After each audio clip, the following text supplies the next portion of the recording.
We are following you very closely and appreciate what you have done for transhumanism. Well, thank you. You know, it's an important movement, and I'm glad the movement's exploding all over the world in size. Definitely, definitely. We can see it every day.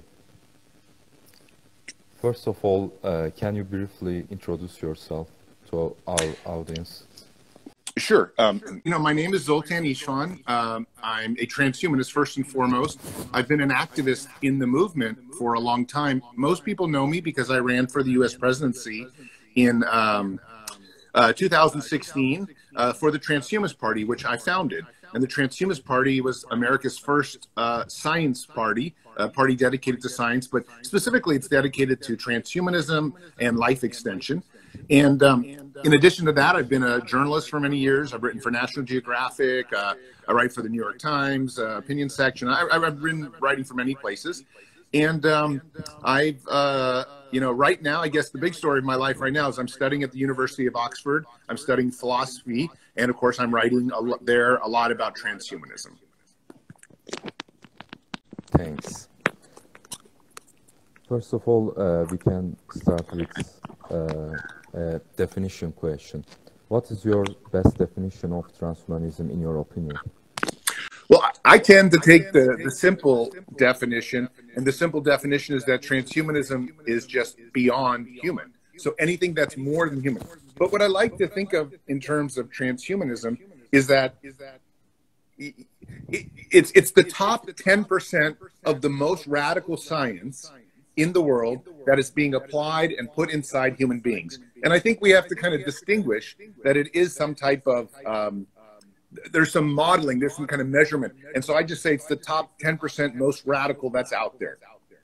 And what is the current situation of transhumanism in the world right now? Well, it's changed a lot during COVID. There's really no question about that.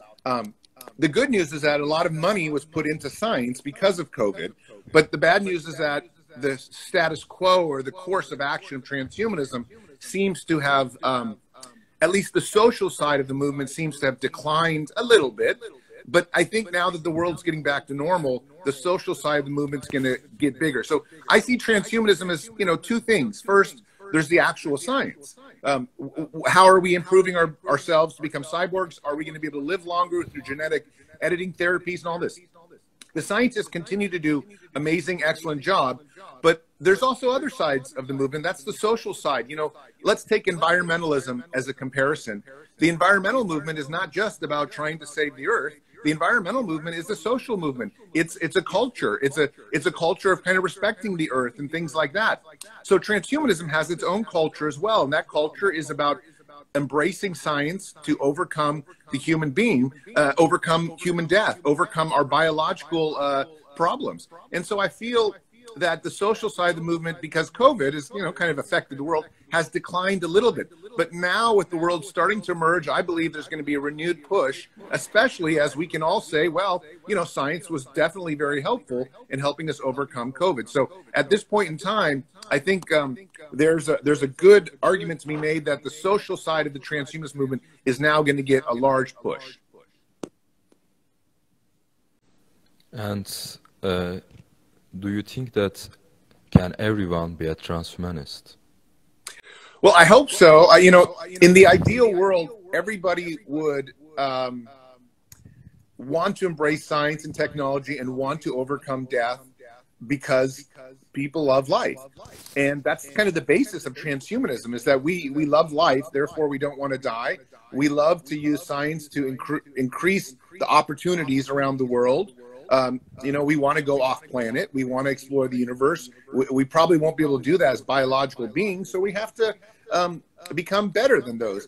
And I think if you look at it that way, everybody in the world should embrace transhumanism. And I'm hoping that they will. There's no question that for the last 10 years, the movement has been growing a lot. And I wouldn't be surprised if it goes from a few million dedicated people to maybe hundreds or even a billion dedicated people over the next 10 or 20 years. I definitely see it as a massive change all around the world. People who specifically go out there and say, you know, we really want to support transhumanism. We really want to support scientists, and we want to become different. We want to evolve into something more than just being biological human beings. Can the transhumanism be a dangerous ideology? Yes, yes. I mean, there's no question that we're talking about incredibly dangerous things. I mean, in my opinion, the most dangerous, part of transhumanism is probably artificial intelligence. We have this possibility that we, with our good intentions to help the world, to help become stronger human beings, may create an intelligence through a machine that doesn't like humans and might even be more powerful and smarter than us in over a 10, 20, or 50-year timeline. This represents a real danger. The movie Terminator is, it's kind of a funny sci-fi movie, whatever, but it's a true, I think, story that we could create something that wants to get rid of human beings eventually. And that is a real danger. I also think there's some danger with genetic editing. We want to be careful we don't create a super race of people and leave other people behind. We need to make sure that everybody's able to benefit from all these different types of technologies. And I feel like that's going to require, a delicate hand by both the government and also private companies to make sure that it's not just the rich that get all these amazing technologies. It's also the very poor. It's everyone that wants it. And I think that way transhumanism can be embraced in a very positive way without becoming a negative ideology or creating a dystopia. I think we can create a utopia, but we have to be very careful with it. Can we really defeat the death one day? Well, yes, we can. There's no question that we're going to be able to defeat death. The question, though, is will it happen in my lifetime? And you're younger than me. Will it happen in your lifetime? I'd say you have a much better chance than me. I'm almost 50 years old. That said, let's be honest. Curing death is inevitable. We will, as a species, do it, assuming no asteroid hits our planet or no plague wipes us out. There's no question over a few hundred years it will happen. The question, though, is how much money do we have to put into the economy, into life extension technologies today in order to make it so that people my age get to have an indefinite lifespan? And right now, we're not putting enough money as a society. Don't get me wrong. There's been a lot of progress. There's a lot of new people, billionaires like Jeff Bezos and whatnot, starting longevity companies. That's great. But it's going to take a much larger push of money, resources, governments getting involved, maybe even governments declaring that aging is a disease to be overcome. We need to get them involved in order so that people that are age 50 and up have a chance of also living indefinitely. I have two young daughters, 7 years old and 11 years old. I'd say they have a pretty good chance of living indefinitely through science. But do I or my wife? I don't know anymore. This is, we need more money. We need more scientists. We need more activism. We need more research, more laboratory experiments. So we will do it. But the question is, will the generation of transhumanists living today be able to benefit from it? What will the future of transhumanism look like? I think the future of transhumanism is going to be super interesting. As you can already see, just like, in the last 10, 20 years, life's changed because of the smartphone, because of how fast computer technology has come around. I mean, let's just look at the 10 and then the 30-year picture. I think in the 10-year picture, you do have things for sure, like the metaverse and a lot more virtual reality. Definitely will have driving cars. In the United States, there's already a couple cities that allow driving cars and taxis and things like that. And when I say driving, I mean cars that are robots, just essentially driverless cars. But it really gets interesting in the 20 and 30-year future. And the reason is that that's when artificial intelligence and genetic editing therapies are going to be ready to go. Like, I was just reading an article today, when the idea of having children, it might not just be two parents that make children anymore, could be 3 or 4 that give their DNA to create children. And that's very interesting. It's no longer just your child. Maybe it's the child of a community, a whole city. Maybe it's the child of a whole nation. This becomes kind of, very weird, but we already are at the cusp of this technology. So the question is really the ethics. When do we start using it? And the same thing with designer babies. Do you make your children much smarter? Do you want them all to have the IQ of Einstein?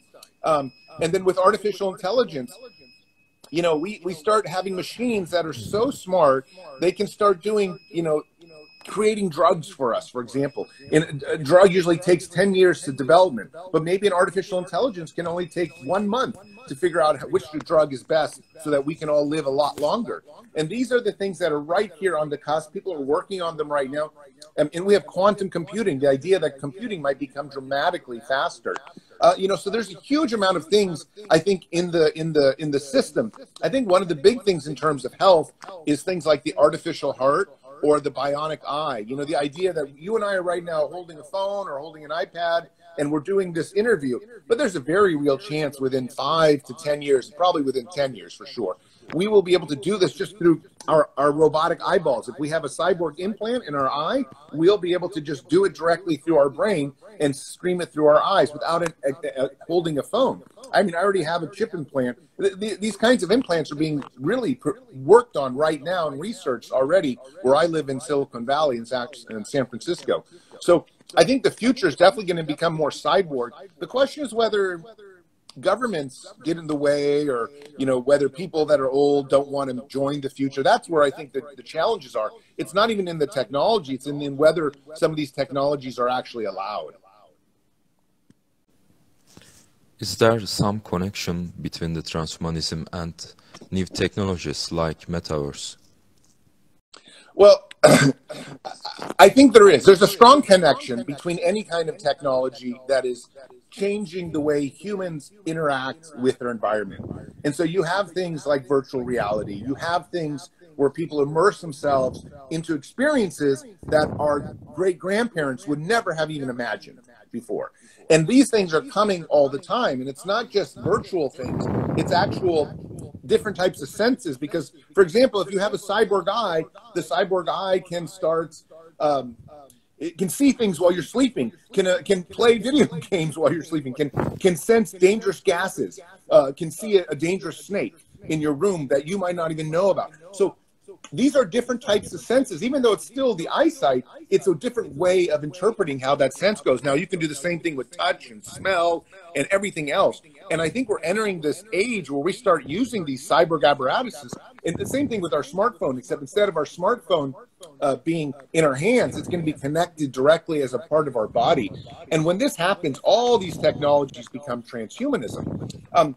Sometimes people don't want to use the word transhumanism, but I mean, if you just look at a historical, you know, line from just 20, 30 years ago, we are entering the transhumanist future. That's what driverless cars is. That's what cyborg parts are. I mean, there are now millions and millions and millions of people around the world that have some type of synthetic or some type of, chip implant or something like that in their bodies that is helping them. And it can be something as simple as dentures in your teeth. It can be also hip replacements. It can be chip implants like in my hand. There are people with dementia and Parkinson's have brain implants to help them stop those diseases. So we're entering this future, and it's only going to get more and more so as time goes by. So I think there's really not much of a line anymore between what's transhuman and what is just normal humanism. The line is kind of disappearing. What will the regulations of the countries be regarding the transhumanism? Well, so I think this is one of the most important questions of our time, really, is we have a lot of the great technologies and people working on them. The question is, are governments going to allow us to use them? For example, you know, if you can have a cyborg eye and you can, you know, interpret, let's say, Facebook or Instagram, everything directly through your eyeball without a computer screen, is this something the government's going to allow because of privacy reasons for other people?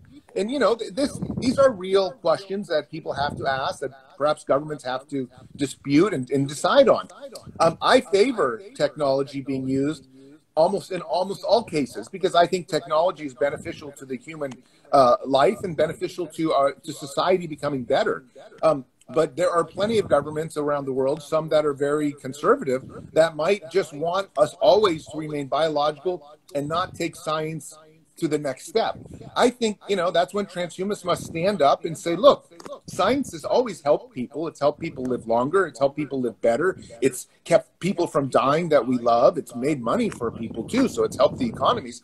I mean, science is really always been something that's incredibly beneficial to society, so we should embrace it, and we shouldn't be afraid of it. And I think one of the big problems with governments is that there are a lot of older people in charge of countries, and older people tend to be more conservative. They tend to not want change.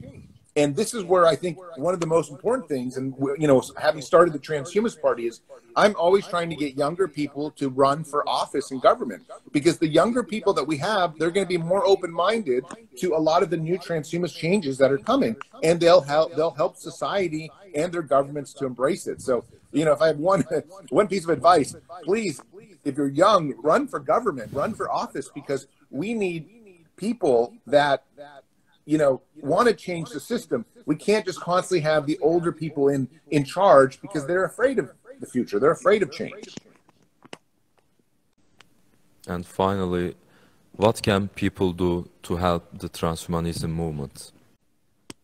Well, I think the most important thing people can do for the transhumanist movement is, if you're young and you're having a chance to study science, go into the field of science. Whether it's in college, whether it's high school, or even if you're mid-career, try to change to do something in the science or technology field, because I can assure you those are the best jobs to have in terms of the economy, in terms of, you know, providing for a family and things like that. So you can't go wrong with joining and dedicating your life to some type of science career. But on a more practical approach, I think one of the things that's really important is just talk to your friends and family about transhumanism, about the benefits of it, explain to them that over the last 500 years, the reason human life has gotten so much better, so much longer, the reason we don't die from a cavity or an infection anymore is because of science and because of radical science. So we need more people to become open-minded, that science is not just, you know, a name, not just something that happens. Science is a lifestyle. Embracing science is a culture. And we need to become a kind of a culture that says, we think science first. And you know, that's where it becomes kind of challenging, because especially where I live in America, there are very many religious people who might say, oh, we don't want too much science in our lives. But religion and science can go together perfectly. It's not about your other culture. It's just about saying, you know, I embrace science, and I'm open to what science can bring me in the future, including the entire transhumanist lifestyle, which is going to be remarkable. The future of transhumanism is going to be something that we're going to look back on and say, oh my God, how exciting and fun. We get to go off planet. We get to have thoughts connected to artificial intelligence. We get to have arms. Let's say we lose an arm in an accident. We can just regrow it back, because we've learned how to do that. We can have genetic editing to make our brains smarter, our eyesight sharper, our bodies taller. I mean, anything that we want. That's what transhumanism is. And I can't see how that can be negative in any way. So I'd say the most important thing to do is just talk to your friends and family about transhumanism and dedicate your life to a science career. Thank you so much for your time. It was a great interview for us. It was my pleasure to talk with you. Thank you so much again, and have a nice day. You too. Have yourself a very good night. Good day. All right. Thanks again. Bye-bye. Bye-bye.